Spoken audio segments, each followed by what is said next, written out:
So dear students, this is the mean.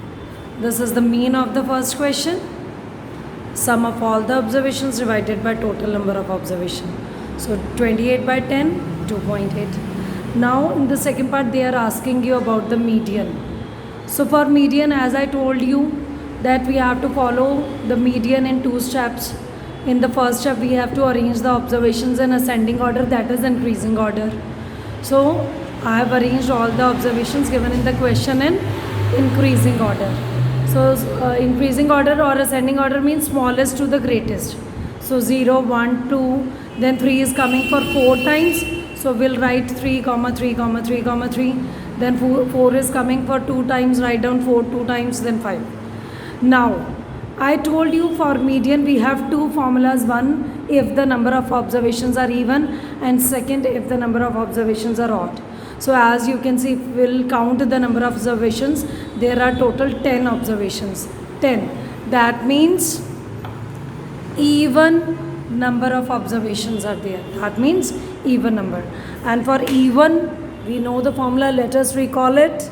Median is equal to, we have to calculate two terms. One is n by 2th term plus 1 by 2th term plus n by 2 plus 1 means next to this term, 2th term, and then we will add the two terms and then we'll divide, means we'll take the mean of the two terms.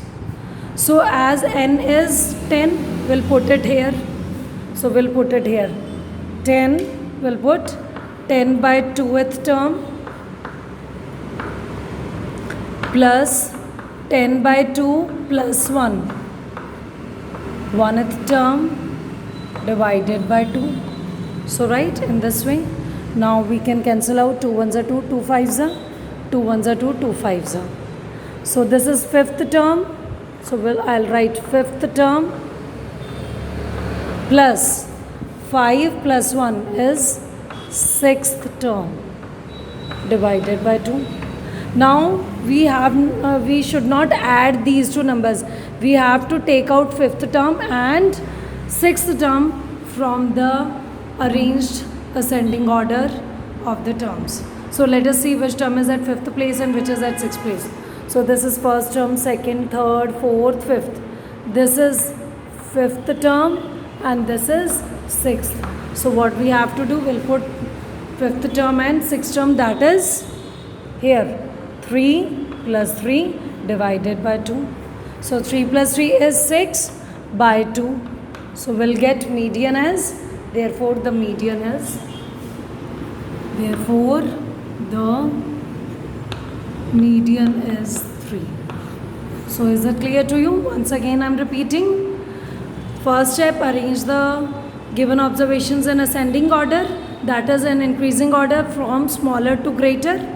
Then number of observations, we have to look the number of observations. If they are even, we'll apply this formula. We have to select two terms, n by 2th term, n by 2 plus 1th term, means जो ये term आएगी उससे next वाली, और दोनों का sum करेंगे then divided by 2, that means mean निकालेंगे हम. So 5th term plus 5 plus 1, 6th term, and in the arrangement we'll see which term is at 5th place, which is at 6th place. We'll put the values of the two terms and we'll get the median. Now in the third part they asked you about the mod. So yesterday I told you, dear students, that which value is mod. Which value is mod. So I told you the value which occur maximum number of times. So just look at the observations and find out which observation is repeating maximum number of time. So we can look at this order also. From here we can easily get which term is repeating maximum number of times. See, 3 is repeating for 4 times and 4 is repeating for 2 times. So 3 is the mod because it is repeating for maximum number of times. So the mod of the given data is 3. So this is the answer. So I hope it is clear to you. So do the question in this way. Try the second question also.